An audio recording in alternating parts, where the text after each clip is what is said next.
La Confederación Germánica. La Confederación Germánica se formó para sustituir a la Confederación del Rin. Esta estaba formada por 38 estados cuyos límites eran básicamente los mismos que el Sacro Imperio Romano Germánico, aunque no se correspondía con la población étnico-cultural de alemanes presentes en la Europa central de ese momento. Por una parte, se incluían minorías no alemanas y por otra se excluían poblaciones que sí lo eran. Esta confederación no era un estado federal, sino más bien una federación poco compacta de estados que no poseía ni un jefe de gobierno común, ni órganos administrativos ni ejecutivos comunes, ni un sistema legal común o una ciudadanía común. Uno de los acontecimientos más importantes que marcará la historia de Alemania, pero también de Europa en el siglo XIX, serán las revoluciones de 1848. Este año será un año revolucionario en toda Europa, produciéndose así levantamientos tanto en Francia como Austria, además de Alemania e Italia. En estos levantamientos se verán implicadas corrientes muy distintas. Por una parte, habrá cierta agitación social popular, por otra, habrá exigencias políticas liberales, además de peticiones nacionalistas y, en menor medida, protestas de clase obrera. Todo esto, junto a la noticia de la caída del rey francés Luis Felipe I y el triunfo de la República en Francia, impulsó los levantamientos populares en Alemania. También las insurrecciones liberales y los motines artesanos, además de las presiones de los liberales, fueron cada vez atemorizando a los gobernantes. Por una parte, en el Imperio austrohúngaro, las insurrecciones y los levantamientos provocaron la dimisión de Metternich, que huyó a Gran Bretaña. Así, el emperador austriaco Fernando I prometía una constitución y una asamblea. Dentro de Bohemia, los checos, que era una nación distinta a la austriaca, intentó recuperar sus libertades, a lo que el emperador envió un ejército que aplastó a los sublevados en Praga. En Hungría, el ejército austriaco fue derrotado por los insurrectos y el nuevo emperador Francisco José I solicitó el apoyo del zar Nicolás I de Rusia. Este temía que una Hungría independiente originase una sublevación en Polonia, por lo tanto enviaría un ejército que los derrotó. Muchos fueron ejecutados. El nuevo emperador suprimiría la Constitución e implantaría el absolutismo en todo el imperio. En los estados alemanes, la agitación había reinado durante muchos meses en Berlín, y cuando llega la noticia de los acontecimientos en París, las manifestaciones se difundieron en la Confederación Germánica, obligando a los soberanos a conceder libertades y formar gobiernos parlamentarios. El Parlamento, reunido en Frankfurt el 18 de junio, acogió todas las tendencias políticas alemanas. Además, fue analizada la cuestión de la participación o no de Austria en el Estado alemán y se acabó optando por un régimen centralizado. Así se le ofrecerá la corona al rey Federico Guillermo IV de Prusia, el cual la rechazará y disolverá el Parlamento. Todo sueño de unificación alemana había fracasado. Los revolucionarios continuarán las luchas por la obtención de justicia social, pero serán fuertemente reprimidos por el ejército prusiano. Por otra parte, fueron abolidas toda constitución y todo parlamento concedidos por los distintos estados alemanes.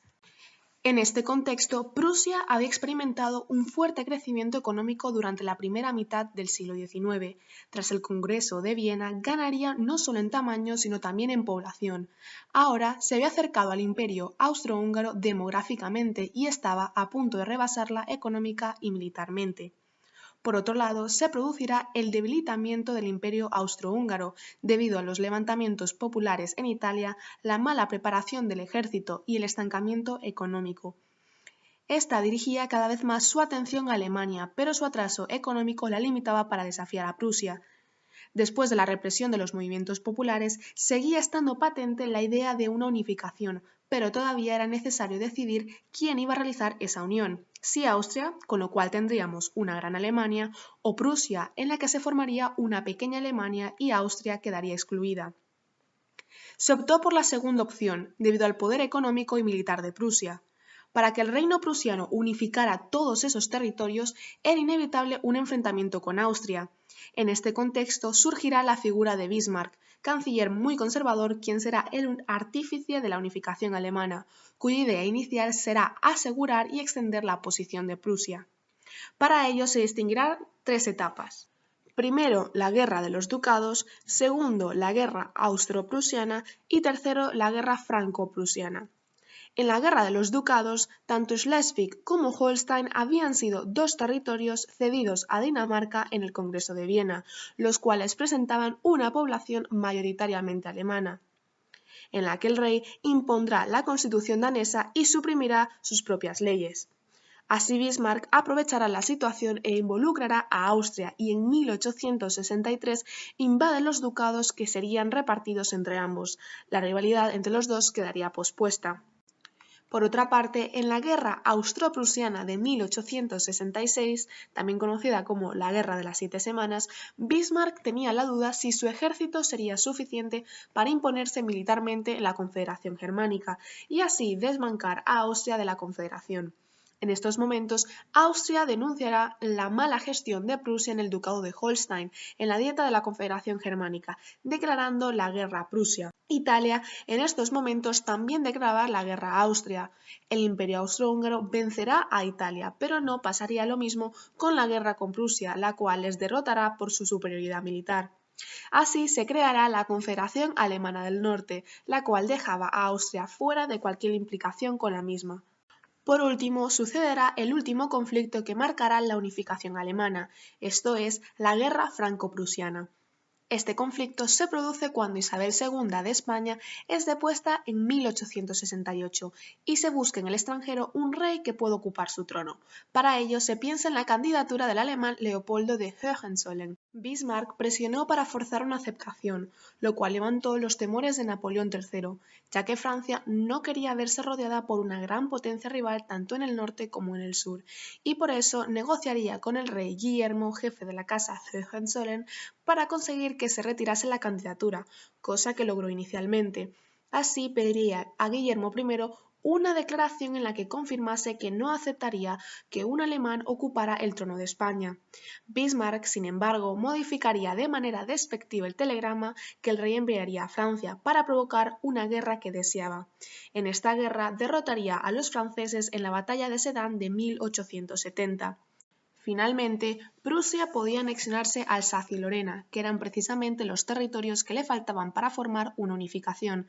Hay que destacar que esta unificación no fue de carácter liberal, sino más bien por motivos expansionistas y económicos de Prusia. El 28 de enero de 1871, Guillermo I era coronado Kaiser o bien emperador alemán, produciéndose lo que se conocería como el Imperio Alemán o el Segundo Reich. El Imperio Alemán. Es a partir de este momento, en 1871, que podemos utilizar la palabra Alemania para referirnos a este territorio como tal. El imperio tendrá cierto acercamiento a la democratización. Así podremos ver que el poder ejecutivo está en manos del rey de Prusia, en este caso Guillermo I, ahora transformado en emperador alemán, y él designaba al canciller o primer ministro, en este caso Bismarck, que era a la vez canciller de Prusia y de Alemania y que no era responsable nada más que ante el Kaiser. El Parlamento se dividía en dos cámaras, el Reichstag o Cámara Baja, que era elegido por sufragio universal pero no tenía casi poderes legislativos, y también la Cámara Alta, que representaba a los príncipes de los estados y en ella se apoyaba el gobierno ya que ésta tenía más peso. Por otro lado, durante el gobierno de Bismarck habrán grandes avances económicos, sociales y militares, entre otros. Destaca fundamentalmente su política exterior, la cual establecerá una serie de alianzas múltiples con otras potencias, con el fin de afianzar la posición europea sin entrar en guerra. Por una parte, establecerá la alianza de los tres emperadores con Austria, Prusia y Rusia, la cual se complicará por la rivalidad con Austria y Rusia. También intentará cultivar la amistad con Gran Bretaña. En 1879 establecerá la alianza dual con Austria y Prusia y 3 años más tarde establecerá la triple alianza a la que se le unirá Italia. Para evitar una alianza entre Francia y Rusia mejorará las relaciones con Rusia. También es destacable la Confederación de Berlín de 1885, la cual estará liderada por él y se repartirá los territorios de África. En 1888 morirá Guillermo I y será sucedido por su hijo Federico III, el cual morirá 3 meses más tarde. Así sería sucedido por el emperador Guillermo II, el cual fue un monarca autoritario que deseaba expandir el imperio alemán por encima de todas las naciones. Para llevar a cabo su proyecto continuó con la Triple Alianza, lo cual desencadenará más tarde la Primera Guerra Mundial. Otra de las causas que llevará a la Gran Guerra será la política colonial guillermina, que provocó el malestar de los británicos. Estos últimos se aliarán con Francia y Rusia en la Triple Entente en 1907. Guillermo II también fomentó el entendimiento con el Imperio Otomano y en política nacional se encargó de reforzar la flota y las armadas alemanas. Mientras tanto, Alemania se sumía en una crisis social debido al ascenso de los partidos socialistas y los movimientos obreros y también una crisis económica debido a la construcción de la flota y del ejército que acabaron con las arcas del Estado.